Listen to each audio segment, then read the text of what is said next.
Hello everyone, welcome back to my channel insight law. हम IPC की series कर रहे थे जिसमें कि आज हम आगे बढ़ने वाले हैं अपने चैप्टर 2 जर्नल एक्सप्लेनेशन में। उससे पहले मुझे आपसे कुछ बात करनी है।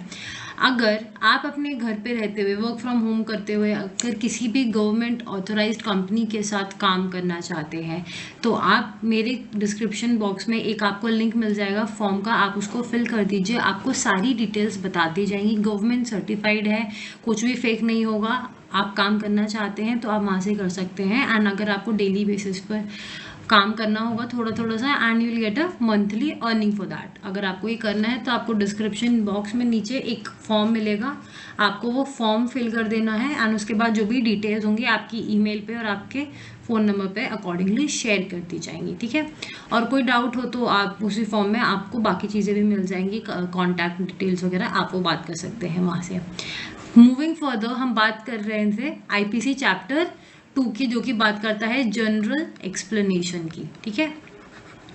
आज सेक्शन 20 तक हो चुका था, आज 21 देखने वाले हैं। Public servant. देखो, पब्लिक सर्वेंट में बहुत सारी कैटेगरीज इन्होंने बनाई हुई हैं कि भाई ये काम आदमी करेगा तो पब्लिक सर्वेंट होगा, ये काम करेगा। जो हम यहाँ से समरी देख सकते हैं दैट इज कोई भी इंसान जो भी सरकारी नौकरी में है, कोई भी आदमी जिसकी सरकारी नौकरी है उसको आप पब्लिक सर्वेंट कहोगे, सिंपल, और कुछ नहीं। देखो, जैसे पहला वाला इन्होंने ओमिट कर दिया, यानी कि इन्होंने हटा दिया है वो, ठीक है।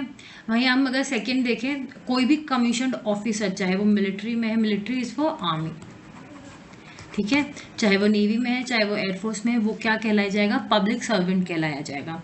कोई भी जज, कोई भी आदमी जो कि कोर्ट ऑफ जस्टिस में काम करता है, हो सकता है लिक्विडेटर है, हो सकता है क्लर्क है, हो सकता है रिसर्च करने के लिए वहाँ काम करता है, डॉक्यूमेंट्स बना मेंटेन करके रखता है। जो भी आदमी कोर्ट ऑफ जस्टिस में काम करता है, हमने कोर्ट ऑफ जस्टिस की डेफिनेशन ऊपर देख ली है। अगर कोई भी व्यक्ति कोर्ट ऑफ जस्टिस में काम करता है तो दैट विल बी अ क्या, उसको हम बोलेंगे पब्लिक सर्वेंट, ठीक है। अब आगे बढ़ते हैं। ऐसे कोई भी जूरीमैन, असेसर जिसको हम जल्लाद कहते हैं, जो एक्चुअली फांसी पर टांगता है, ठीक है, पंचायत में असिस्ट करता हो, ये सारे जितने भी लोग कोर्ट ऑफ जस्टिस में काम करते हैं वे सब क्या हैं? पब्लिक सर्वेंट ही उन्हें कहा जाता है। आर्बिट्रेटर, काफ़ी बार लोग ना कोर्ट नहीं जाना चाहते, भाई कोर्ट में जाएंगे खर्चा भी होगा, टाइम बहुत लगता है, तो लोग क्या करते हैं, जब भी दो, दिस इज फॉर सिविल, ठीक है, सिविल मैटर्स में जब भी अगर कोई डिस्प्यूट अराइज होता है तो दोनों पार्टीज मिलकर क्या करती हैं, एक थर्ड बंदे को पकड़ती हैं, उसको आर्बिट्रेटर हम कहते हैं। उसको दोनों अपनी बातें बताएंगे, तब कहेंगे कि भाई देखो हमारे साथ ये हुआ है, ये हुआ है, एंड देन उसके बाद ये जो आर्बिट्रेटर होता है वो एक जजमेंट देता है। ये बहुत फास्ट होता है, ठीक है, इसमें ज़्यादा टाइम वेस्ट नहीं होता, पैसे बहुत ज़्यादा नहीं लगते, और लोगों को जस्टिस या जो भी उनकी इशू है उसको जल्दी रिजॉल्व कर दिया जाता है। तो जो आदमी जजमेंट देता है उसको आर्बिट्रेटर कहते हैं। अगर थोड़ा सा समझ में नहीं आया हो चिंता मत करो, आपको I am talking about BLLB 8th same में आपका जो प्रैक्टिकल का सब्जेक्ट है that is arbitration and conciliation, alternate dispute resolution है वो, तो आप वहाँ पे बहुत डिटेल में पढ़ोगे कि आर्बिट्रेटर कौन होता है, कैसे अपॉइंट करते हैं, क्या है, ये सारी चीज़ें। तो आर्बिट्रेटर भी क्या है, एक पब्लिक सर्वेंट हो जाएगा, ठीक है। उसके बाद कोई भी इंसान भैया जिसको ने कोई भी गवर्नमेंट ऑफिस होल्ड करा है और उसको ये पावर दी गई है कि वो किसी इंसान को कन्फाइनमेंट में रख सकता है, अपने पास बंद करके रख सकता है। जैसे पुलिस 24 घंटे तक अपने यहाँ लॉकअप में रख सकती है आदमी को अरेस्ट करके, तो ये कन्फाइनमेंट में रख सकते हैं। तो पुलिस वाले क्या हैं? पुलिस वाले पब्लिक सर्वेंट है, ठीक है। आई होप यहाँ क्लियर हो रहा होगा। कोई भी आदमी जो कि कोई भी ऑफिसर जो गवर्नमेंट में जिसको नौकरी किसने दी है? सरकार ने दी है, वो क्या हो जाएगा? वो पब्लिक सर्वेंट है। कोई भी आदमी जो जैसे इनकम टैक्स वाले हैं, ये लोग प्रॉपर्टी मेंटेन करते हैं सरकार के बिहाफ पर, GD, जैसे आई लिव इन गाजियाबाद, तो जिस Ghaziabad development authority, Ghaziabad development authority क्या करती है? अपनी खुद के प्लॉट्स भी काटती है, वो अपने घर भी बना के बेचती है, ये सारी चीज़ें भी वो करती है। तो ये क्या हो गई? ये भी एक तरीके की क्या है? पब्लिक सर्वेंट्स ही कहलाए जाएंगे, ठीक है। अगर आपको कोई डाउट और डिटेल में पढ़ना है तो इन्हें डिटेल में पढ़ लीजिए, बिकॉज इतने बड़े पैराग्राफ हैं, एक ही वही मतलब होता है, वो इट्स नॉट पॉसिबल कि मैं क्लास में यहाँ पे आपको एक एक वर्ड पढ़ूँ। सो हम यहाँ पढ़ सकते हैं। कोई भी ऑफिसर जिसको ड्यूटी क्या दी गई है? टैक्स लगाने की, टैक्स हटाने की, जो भी, यानी कि इनकम टैक्स वाले हो गए जो रेट ऑफ टैक्स डिसाइड कर रहे हैं, टैक्स कर रहे हैं, कुछ भी कर रहे हैं, गाँव में है, शहर में, वे सब भी क्या कहलाए जाएंगे? वो सब भी पब्लिक सर्वेंट्स ही कहलाए जाएंगे, ठीक है। तो हमने इन टोटल, आप इसको रीड कर सकते हो, इन टोटल समरी क्या निकली, जो भी आदमी को सरकार ने नौकरी दी है, सरकार ने पावर दी है, वो हर एक व्यक्ति क्या हो गया, वो पब्लिक सर्वेंट हो गया। अब देखो यहाँ पर ना हम सारी जो डेफिनेशंस हैं, सारी की सारी डेफिनेशंस इन डिटेल में नहीं जाएंगे। क्यों? क्योंकि कोई फ़ायदा नहीं, काफ़ी सारी तो ऐसी हैं जो कहीं काम नहीं आएंगी आपको, तो इसलिए उन्हें हम स्किप कर देंगे। बाकी आपकी चॉइस, अगर आपको पढ़नी है तो आप अपनी बैरेक में बाद में एक बार रीड आउट कर सकते हैं। अदरवाइज जैसे कि डेथ है, एनिमल की डेफिनेशन वगैरह, ये हम नहीं पढ़ेंगे आज की क्लास में। हम इंपॉर्टेंट डेफिनेशंस पढ़ेंगे। जैसे मूवेबल प्रॉपर्टी, मूवेबल का क्या मतलब होता है, जो चीज़ अर्थ से अटैच्ड, परमानेंटली अटैच्ड नहीं है, जो कि एक जगह से दूसरी जगह उसको लेकर जाया जा सकता है। फ़ोन, पेन, घड़ी, सारी चीज़ें क्या है, मूवेबल प्रॉपर्टी हैं। क्यों? क्योंकि आप उनको ओन करते हो, वो मूवेबल है, वो एक जगह से दूसरी जगह जा सकती हैं। ठीक है, यहाँ पे उसके बाद हम नीचे आते हैं सेक्शन 23 में, that is wrongful gain and wrongful loss. याद करो, कैसे करोगे, डब्ल्यू को अगर हम रोटेट करें तो 3 बनेगा। ठीक है, 23, 2 W है यहाँ पर, तो क्या होगा, 23 बनेगा। ये याद करने का तरीका, ऐसे कुछ ना कुछ आपको वर्ड बनाने पड़ेंगे, तभी याद होते हैं। ये मत सोचना आपसे याद नहीं हो रहे, बाकी लोग याद कर लेते हैं, हर कोई व्यक्ति यही करता है। अगर ये नहीं करोगे तो इतने सेक्शंस हैं, याद होने इम्पॉसिबल है, होंगे ही नहीं, ये रियलिटी है सबके साथ। जो बोलते हैं ना हम तो ऐसे बस याद कर लेते हैं, कोई नहीं याद करता, सब यही चीज़ करते हैं। Otherwise it is not possible to remember so many sections. Wrongful gain, आप किसी भी तरीके से, गलत तरीके से, मतलब ठीक है, किसी इंसान का बुरा नहीं करोगे, या फिर आप गलत मीन से किसी इंसान को उसकी प्रॉपर्टी इस्तेमाल करने से नहीं रोकोगे, और ना ही आप ज़बरदस्ती किसी और गलत तरीके से कोई भी मॉनेटरी बेनिफिट को गेन करोगे। आप सिर्फ कमाई तब कर सकते हो जिस चीज़ का आपके पास अधिकार है। आप किसी और की चीज़ पर, किसी और की चीज़ को इस्तेमाल करते हुए कमाई नहीं कर सकते हो। एक इंग्लिश प्रिंसिपल पे जो ये कहता है, अगर अमीर बनना है तो अपने पैसे पे बनो, दूसरों के पैसे पे नहीं। तो इसलिए आपको, भैया आपने अगर किसी और इंसान की प्रॉपर्टी, किसी और इंसान की कोई भी चीज़ इस्तेमाल करी है खुद अमीर बनने के लिए, खुद पैसे कमाने के लिए, तो वो रॉन्गफुल गेन होगा।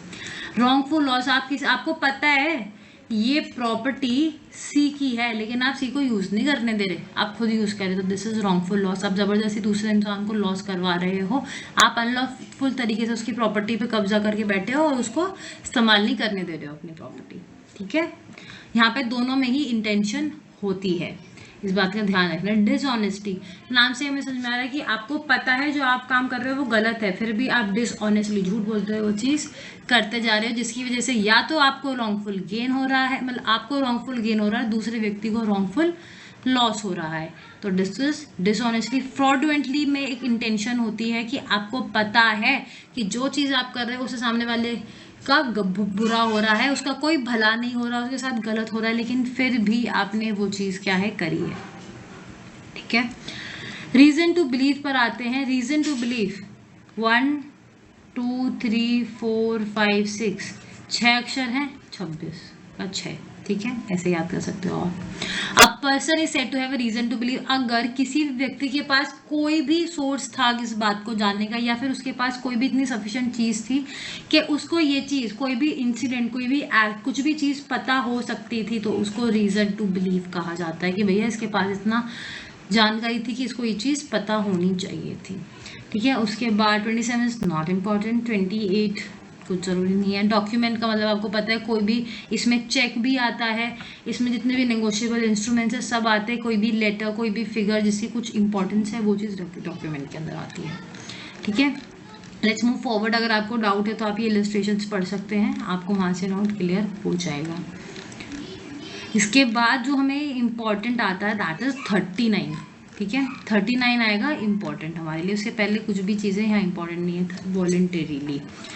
वॉलंटरीली में आपकी इंटेंट देखी कि भैया आपने जो ये काम करा है वो अपनी मर्जी से करा है, कोई जोर जबरदस्ती कुछ नहीं था। आप यहाँ काम कर रहे हो तो आपके कोई चीज़ पता थी, आप वॉलंटरीली काम कर रहे हो, आपके साथ किसी चीज़ की ज़बरदस्ती नहीं की जा रही। वॉलंटरी यहाँ पे आपका इंटेंशन भी दिखाता है कि आपको पता था। क्या दिखाता है इंटेंशन को, हम क्या बोलते हैं, हम बोलते हैं मेंस रिया। ये आपकी मेंस रिया भी यहाँ पर शो करता है। ठीक है, ऑफेंस सबसे इंपॉर्टेंट ये है। देखो मैंने उस दिन जब पहली वीडियो डाली तब भी बोला था कि आईपीसी के अंदर क्राइम शब्द डिफाइन नहीं करा गया है। हम ऑफेंस को क्राइम का सिनोनिम, पर्यायवाची शब्द समझते हैं और हम ऑफेंस को इस्तेमाल करते हैं। कोई भी चीज़ जो कि ये एक्ट, ये पर्टिकुलर कोड बोलता है नहीं करनी है, या इस पर्टिकुलर कोड ने उस चीज़ के लिए पनिशमेंट प्रिस्क्राइब करी है, वो हरकत, वो एक्ट, वो ऑफेंस कहलाएगी। जैसे कि यहाँ पे डिफाइन करा गया है, इतने सारे आर्टिकल्स सेक्शंस वगैरह हैं, इन सब में क्या है कि भाई जितनी भी चीज़ें आपको गलत है, जैसे लुक एट हियर, इसके अंदर ये आपके, पहली बात तो ये सारे जो हैं ये आपके एक्सेप्शंस हैं, ठीक है, इसमें आपको सज़ा नहीं दी जाएगी। यहाँ से लेके यहाँ तक जितने भी इन्होंने ऑफेंस की यहाँ पे बात करी है, पनिशमेंट सब वहीं पर प्रिस्क्राइब करेगी। ये चैप्टर 4 और 5 है, मैं चिंता मत करो, नहीं समझ में आया बस इतना समझ लो, क्राइम का पर्यायवाची होता है ऑफेंस, और चैप्टर 4 मैं आपको पढ़ाऊंगी उसके बाद, सो डोंट वरी, चिंता नहीं करनी है किसी भी तरीके की, ठीक है। आगे चलते हैं, कुछ देखते हैं इंपॉर्टेंट मिलता है क्या हमें। जैसे लाइफ, डेथ, वेसल, वेसल एक शिप या कोई भी ऐसी जगह है जहाँ पे लोग रहते हैं पानी में, ठीक है, वो लोगों को एक जगह से दूसरी जगह या प्रॉपर्टी को एक जगह से दूसरी जगह ले जाने में हमारी मदद करता है। Good faith, this is the last that is important. ये भी आपकी इंटेंशन दिखाई इसने कि आपने जो काम किया था, अगर आपने गुड फेथ में किया था, अच्छी नीयत के साथ किया था, आपने पूरा ड्यू केयर एंड प्रिकॉशन लिया, फिर ये चीज़ गलती हो गई। जैसे कि हमने कुछ पढ़े थे इनएविटेबल इंसिडेंट, आपने पूरा गुड फेथ में करा था काम, ईमानदारी से काम कर रहे थे, पूरा ड्यू केयर एंड प्रिकॉशन ले रहे थे, लेकिन फिर भी चीज़ क्या हो गई, गलत हो गई।